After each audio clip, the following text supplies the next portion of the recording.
2025 সালটি নেটফ্লিক্সে কোরিয়ান ড্রামার জন্য সত্যি এক বিশাল বছর ছিল। শোগুলো বিশ্বজুড়ে লক্ষ লক্ষ এমনকি কোটি কোটি ভিউইং আওয়ার্স অর্জন করেছে, যা থেকে পরিষ্কার বোঝা যায় যে কে ড্রামাজ এখন আর শুধু নির্দিষ্ট কিছু দর্শকের মধ্যে সীমাবদ্ধ নেই, এগুলো এখন গ্লোবাল সেন্সেশনে পরিণত হয়েছে। জনপ্রিয় সব হেভিওয়েট শোয়ের ফিরে আসা থেকে শুরু করে সেই আরামদায়ক হৃদয় ছুঁয়ে যাওয়া রোম্যান্স যা কোরিয়া অন্য সবার চেয়ে ভালো করে, সবই ছিল এই বছর। ভিউইং আওয়ার্সের ওপর ভিত্তি করে 2025 সালের নেটফ্লিক্সের সবচেয়ে বেশি দেখা সেরা 12টি কোরিয়ান ড্রামার তালিকা এখানে তুলে ধরা হলো। তালিকার শুরুতেই আছে টেস্টফুলি ইয়োর্স। এটি এমন এক রমকম যা সবাইকে অবাক করে প্রত্যাশার চেয়েও বেশি সফলতা পেয়েছে। টেস্টফুলি ইয়োর্স আমাদের উপহার দিয়েছে টপ টায়ার কেমিস্ট্রি এবং একজন হাই এন্ড শেফ ও একজন স্ট্রাগলিং ফুড রাইটারকে নিয়ে সাজানো চমৎকার একটি প্লট যা সত্যি খুব উষ্ণ অনুভূতির ছিল। কুং হান্টারের মধ্যে এমন এক গোল্ডেন রিট্রিভার এনার্জি আছে যা পর্দায় যে কোনো কিছুকেই উপভোগ্য করে তোলে, আর জিএমআইদির ধারালো এবং সিনিক্যাল চরিত্রের বিপরীতে তার অভিনয় ছিল একেবারে কমেডি গোল্ড।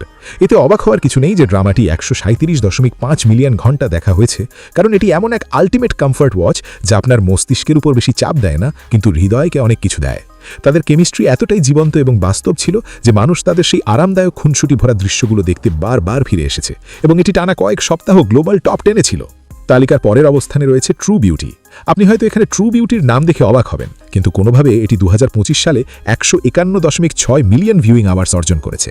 যদিও এটি কয়েক বছরের পুরনো, তবুও মুন গান ইয়াং, চাওনু এবং হোয়াঙ্গি নিউপ অভিনীত এই শোটির পুনরায় জনপ্রিয়তা পাওয়া এটাই প্রমাণ করে যে নেটফ্লিক্সের গ্লোবাল রিচ বা বিশ্বব্যাপী পৌঁছানোর ক্ষমতা কতটা দীর্ঘস্থায়ী। টিন ড্রামার জগতেই তার পারফরমেন্সগুলো আইকনিক, বিশেষ করে হাই স্কুল সেটিংয়ে ফিজিক্যাল কমেডির ক্ষেত্রে মুন গানিয়াং এখনও গোল্ড স্ট্যান্ডার্ড হয়ে আছেন। টিম সুজন ভার্সেস টিম সুহোর যুদ্ধটা যে প্ল্যাটফর্মে নতুন ফ্যানদের জন্যও শেষ হয়নি তা পরিষ্কার। এটি এমন এক লেজেন্ডারি স্টেটাসে পৌঁছেছে যে এটি মূলত নতুন কে ড্রামা দর্শকদের জন্য একটা গেটওয়ে ড্রাগের মতো কাজ করে। এটি প্রমাণ করে যে নিজের ইমেজ নিয়ে সংগ্রাম এবং প্রথম প্রেমের গল্প হলো একটা ইউনিভার্সাল থিম যা কখনোই পূরণ হয় না। 10 নম্বরে আছে রেসিডেন্ট প্লেবুক। হসপিটাল প্লেলিস্টের ফর্মুলাকে কাজে লাগিয়ে তাতে আরও তরুণ এবং উদ্দাম এনার্জি যুক্ত করাটা ছিল এক জিনিয়াস মুভ, বিশেষ করে যখন গো ইউন জং এর নেতৃত্বে ছিলেন।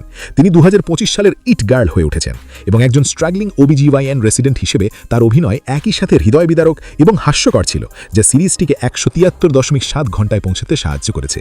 শোটি তার পূর্বসূরির চেয়ে কিছুটা বেশি বা কাঁচা এবং কম নিখুঁত হওয়ার মাধ্যমে নিজস্ব স্বতন্ত্র জায়গায় তৈরি করে নিয়েছে। এটি ওবিজিওয়াইএন রেসিডেন্টদের হাই প্রেশার পরিবেশের উপর ফোকাস করার পাশাপাশি সেই একই স্লাইস অফ লাইফ ম্যাজিক ধরে রেখেছে, যা তাদের জন্য এক বিশাল হিট, যারা একই এপিসোডে হাসতে এবং কাঁদতেও পছন্দ করে। তালিকার 9ম স্থানে আছে when the phone rings. Yoo Yeonseok তখন তার সেরাটা দেন যখন তিনি কিছুটা পাগলা বা আনহিঞ্জড চরিত্রে অভিনয় করেন, আর এই সাইকোলজিক্যাল থ্রিলার তাকে খেলার জন্য যথেষ্ট সুযোগ দিয়েছে। চোসুবিনের সাথে জুটি বেঁধে তারা এমন এক ভেঙে যাওয়া দম্পতির চরিত্র ফুটিয়ে তুলেছেন যারা কিছু মিস্টিরিয়াস ফোন কলের কারণে খাদেন কিনারায় পৌঁছে যায়। তাদের পারফরমেন্স ছিল অবিশ্বাস্যভাবে ইন্টারনাল, প্রতিটি সরবতার মাঝেও আপনি টেনশন অনুভব করতে পারবেন। এটি বিশাল হিট হয়েছে কারণ এটি স্লো বার্ন স্টাইল বাদ দিয়ে একটা ফাস্ট বার্ন মিস্ট্রি হয়ে উঠেছিল, যার ফলে রাত 2টায় পরের এপিসোড প্লে না করাটা অসম্ভব হয়ে যেত। এটি প্রমাণ করেছে যে নেটফ্লিক্স সাবস্ক্রাইবার্সরা এখন কোরিয়া থেকে সাধারণ রমকম ট্রোপের বাইরেও আরও ডার্কার এবং জটিল সব গল্পের জন্য মুখিয়ে আছে। লিস্টের 8 নম্বরে আছে বিয়ন্ড দ্য বার। 200 মিলিয়ন ঘন্টার মাইল ফলক ছোঁয়া এই লিগেল ড্রামায় ইজেনেইপ এমন এক গাম্ভীর্য নিয়ে এসেছেন যা এবছর দেখা অন্যান্য ডজন খানেক লয়ার শো থেকে এটিকে আলাদা করেছে। চং চ্যানের সাথে জুটি বেঁধে যিনি একজন রুকি বা নবাগত চরিত্রে অভিনয় করেছেন, যার কাঁধে অনেক বড় দায়িত্ব। শোটি হাই প্রোফাইল ল ফার্মগুলোর নোংরা দিকগুলো তুলে ধরেছে। এটি সাধারণ কেস অফ দ্য উইক একঘেয়েমি এড়িয়ে প্রধান চরিত্রগুলোর অভ্যন্তরীণ রাজনীতি এবং তাদের গ্রোথ বা বিকাশের উপর বেশি ফোকাস করেছে। এটি তাদের জন্য প্রিয় হয়ে উঠেছে যারা এক্সট্রা অর্ডিনারি অ্যাটর্নি উ পছন্দ করতেন কিন্তু আরও কিছুটা গ্রাউন্ডেড এবং গ্রিটি কিছু খুঁজছিলেন। এটি এমন ধরনের স্মার্ট অ্যাডাল্ট ড্রামা যা প্রেস্টিজ টিভি দর্শকদের বারবার নেটফ্লিক্সে ফিরিয়ে আনে। 7 নম্বরে ডাইনামাইট কেস। আপনি যদি 2025 সালে পিওর এবং ভেজালহীন কেয়স বা বিশৃঙ্খলা চেয়ে থাকেন, তবে ডাইনামাইট কেস ছিল তার উত্তর। আর এর 219 মিলিয়ন ভিউয়ারশিপ বলে দিচ্ছে যে বাকিরাও ঠিক একই অনুভব করেছে। চাং ইয়ং এবং আনিয়ানজিন এই শার্প ওয়ার্কপ্লেস রমকমের নেতৃত্ব দিয়েছেন, যা কোদারিম নামের একজন স্ট্রাগলিং চাকরি প্রার্থীর গল্প, যে শুধুমাত্র মায়েদের জন্য তৈরি একটি টাস্ক ফোর্সে চাকরি পাওয়ার জন্য বিবাহিত মা হওয়ার নাটক করে। বিশৃঙ্খলা তখন চরমে পৌঁছায় যখন সে ভুলবশত তার টিম লিডার গোঙ্গাককে কিস করে ফেলে, যাকে তখন এমন একজন নারীর প্রতি তার বেড়ে ওঠা অনুভূতির সাথে লড়াই করতে হয় যাকে সে বিবাহিত বলে জানে। এই ধরনের রোলে চাং ইয়ংয়ের ফিরে আসাটাই ফ্যানরা চেয়েছিল। আর মাই ডিয়ারেস্টে বিশাল সাফল্যের পর আনিয়ান জিন প্রমাণ করলেন যে ট্র্যাজেডির মতোই কমেডিতেও তিনি সমান দক্ষ। এই তালিকার 6ষ্ঠ স্থানে আছে উইক হিরো। 2025 সালে নেটফ্লিক্সের অন্যতম জনপ্রিয় সংযোজন হল উইক হিরো।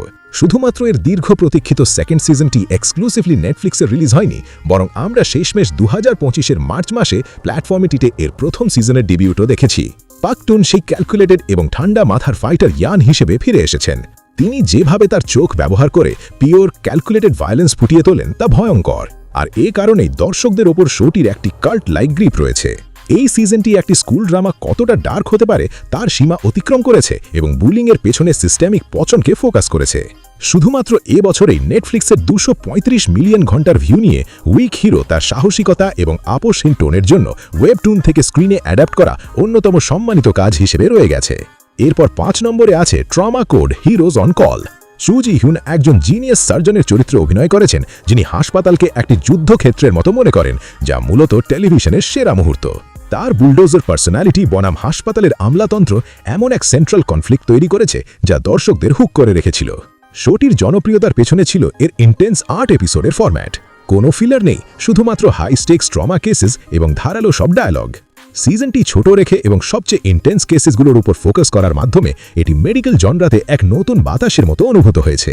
আর চু জি হুনের স্টার পাওয়ার অবশ্যই এটিকে লোকাল মার্কেট ছাড়িয়ে 2025-এর শুরুতে একটি জেনুইন ইন্টারন্যাশনাল হিট হতে সাহায্য করেছে। চতুর্থ স্থানটি দখল করে আছে বিশাল fantasy hit Genie make a wish. যখন আপনি কি মুবিন এবং বে সুজিকে একসাথে রাখেন তখন হিট হওয়াটা মোটামুটি নিশ্চিত, কিন্তু যখন গবলিন খ্যাত লেজেন্ডারি কিন উনসুক এটি লিখেছেন তখন প্রত্যাশা আকাশ ছোঁয়া হয়ে গিয়েছিল।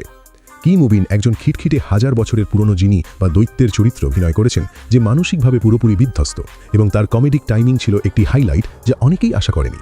অন্যদিকে বে সুজি সেই নারী যিনি দুর্ঘটনাবশত তার মাস্টার বা মনিব হয়ে যান, তার স্বর্গীয় চার্ম এই হাই ফ্যান্টাসি এলিমেন্টগুলোকে বিশ্বাসযোগ্য করে তুলেছে। এই ফ্যান্টাসি এপিকটি 241.9 মিলিয়ন ঘন্টা ভিউ পেয়েছে, কারণ এটি 2010-এর মাঝামাঝি সময়ের সেই বড় ইভেন্ট কে ড্রামাগুলোর মতো অনুভূত হয়েছে। লিস্টে 3 নম্বরে আছে অ্যাবসলিউট মনস্টার 8 বেনোপেটিট ইউ ম্যাজেস্টি। এই টাইম স্লিপ হিস্টোরিক্যাল ড্রামাটি একজন মডার্ন ফ্রেঞ্চ শেফকে নিয়ে যে জোসেন যুগে গিয়ে পৌঁছায় এবং একজন অত্যাচারী রাজার হাত থেকে বাঁচতে রাজপ্রাসাদের রান্নার মাধ্যমে নিজের পথ তৈরি করে। ইউ মুনা এই টাইম ট্রাভেলিং কিউলিনারি হিটে স্ক্রিন পুরোপুরি ডমিনেট করেছেন। একজন মডার্ন ডে শেফ হিসেবে জোসেন যুগে গিয়ে তিনি ফিশ আউট অফ ওয়াটার কমেডির সাথে প্যালেস পলিটিক্স বা রাজপ্রাসাদের রাজনীতি সামলানোর সিরিয়াস ড্রামাটিক অভিনয়ের এক দারুণ ব্যালেন্স করেছেন। তার এবং চিমিনের মধ্যকার কেমিস্ট্রি ছিল ইন্টারনেটের আলোচনার বিষয়, এবং সেই অবিশ্বাস্যভাবে শ্যুট করা রান্নার দৃশ্যগুলো সবাইকে ক্ষুধার্ত করে তুলেছিল। একটি পিরিয়ড পিসের জন্য এই ধরনের নাম্বার বা ভিউ পাওয়া বিরল, যা প্রমাণ করে যে এটি কতটা চমৎকারভাবে তৈরি করা হয়েছিল। খুব কাছাকাছি ব্যবধানে দ্বিতীয় স্থানে আছে ওয়েন লাইফ গিভস ইউ ট্যাঞ্জারিনস, যা 577 মিলিয়ন ঘন্টার ভিউয়ারশিপ নিয়ে এসেছে। ওয়েন লাইফ গিভস ইউ ট্যাঞ্জারিনস ছিল নস্টালজিক স্টোরি টেলিং এবং র ইমোশনাল পারফরমেন্সের একটি মাস্টার ক্লাস। আইউ সম্ভবত তার ক্যারিয়ারের সবচেয়ে ভালনারেবল পারফরমেন্সটি দিয়েছেন ইসন হিসেবে। অন্যদিকে পাক বোগুমের শান্ত এবং অবিচল চরিত্র গ্রিক হয়ে উঠেছিল 2025 সালের ইন্টারনেটের সবচেয়ে প্রিয় হাজব্যান্ড ক্যারেক্টার।